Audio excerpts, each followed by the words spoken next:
नमस्कार, मैं आरवी सिंह यादव। आज हम महाराष्ट्र पर एक राजनीतिक एनालिसिस आपके समक्ष प्रस्तुत करने जा रहे हैं।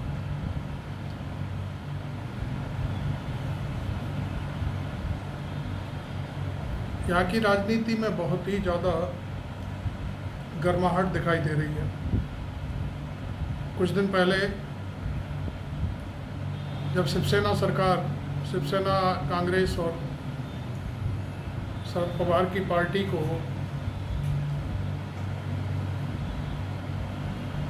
धक्याकर बीजेपी ने अपनी सरकार बनाई और शिवसेना को दो फाड़ कर दिया, फिर एकनाथ शिंदे को सीएम बनवाकर जो रणनीति अपनाई वह कुछ अब गड़बड़ होती जा रही है, क्योंकि बीजेपी के जो डिप्टी सीएम हैं उनमें और एकनाथ शिंदे में भारी बुरी तरह से तलवारें खिंची हुई हैं। आपको बताते चलें कि महाराष्ट्र में 2019 में 48 में से 41 सीटें बीजेपी ने पाई थी। एक बहुत बड़ी उपलब्धि थी और महाराष्ट्र का बड़ा भारी योगदान था बीजेपी सरकार बनाने में।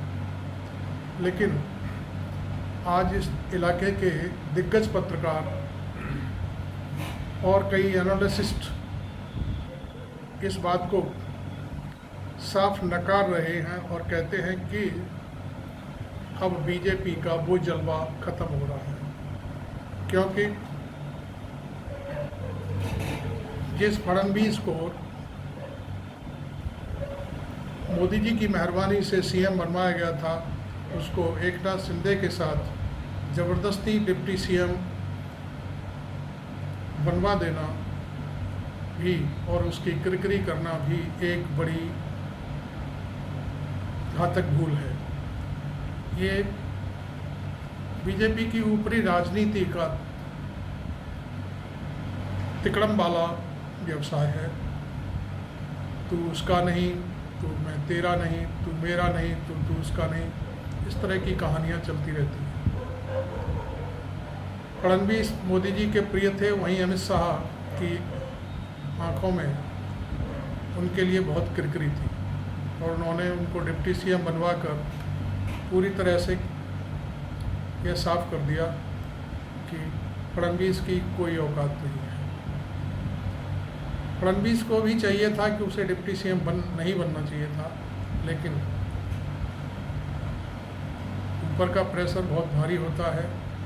अमित शाह भी कोई कम नहीं है, उनको बीजेपी अपना चाणक्य कहती है, तो फिर उस चाणक्य की बात तो मानना बहुत ज़रूरी हो जाता है। खैर, अब इस समय महाराष्ट्र में जो सरकार चल रही है एकदम पूरे जोरों पर आमने सामने हैं दोनों पार्टियां। एकनाथ शिंदे बहुत सारे काम फडणवीस के नहीं करते और यही वजह है कि अपनी अपनी पार्टी की मजबूती के लिए सरकार जब काम नहीं करती या नेता काम नहीं करवा पाते तो फिर सोची समझी बात है कि बहुत नुकसान उठाना पड़ता है। बीजेपी को इस समय भारी नुकसान उठाना पड़ रहा है। वहाँ के दिग्गज पत्रकार कहते हैं कि ये मैं नहीं कह रहा, अभी दीपक शर्मा के एक शो में भाई वानखेड़े जी ने स्पष्ट कर दिया कि बीजेपी 10 सीटें भी ले आए तो बहुत बड़ी बात है। इसलिए मेरा भी मानना है कि जब इनकम्बेंसी फैक्टर और सरकार जोड़ तोड़ करके बनाना, ये सब बातें जनता के बीच जाती हैं तो बहुत पार्टी को नुकसान होता है। क्योंकि एक अच्छी भली सरकार चल रही थी और उस सरकार को आपने तोड़कर या तोड़वा कर अपनी सरकार बना लेना, ये कोई अच्छी बात नहीं है। इसका तजुर्बा आपने कर्नाटक में देख लिया। कर्नाटक में भी यही हाल था, कांग्रेस को तोड़ा और उसके बाद फिर अभी चुनावों में क्या हाल हुआ ये आप सबके सामने है। मध्य प्रदेश में भी आप कोई ज़्यादा बड़ी हैसियत नहीं रह गई है शिवराज सिंह की, क्योंकि वहाँ भी जोड़ तोड़ की राजनीति से ही सरकार बनी है। आप सब जानते हैं कि कांग्रेस ने मध्य प्रदेश में अपनी सरकार बनाई थी और सालों तक कमलनाथ ने बहुत अच्छे से काम किया, लेकिन जब से शिवराज आए उसके बाद फिर बहुत सारी चीज़ें उलट पुलट हो गई।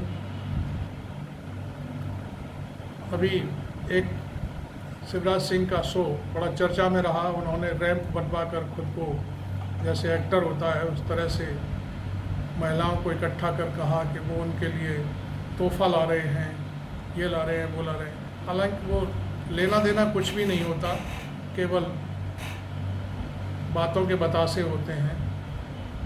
यह भी आपको बता दें कि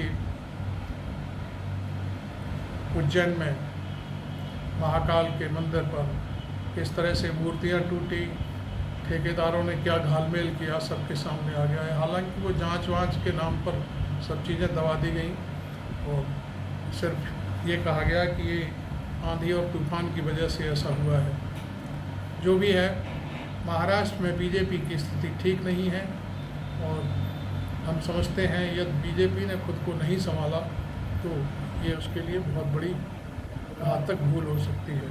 आप देख रहे थे मेरा YouTube channel R B Singh Yadav. आप इसे सब्सक्राइब करें, फॉलो करें, लाइक करें और शेयर कर आम लोगों तक मेरी इस वीडियो की एनालिसिस को पहुंचाने। नमस्कार।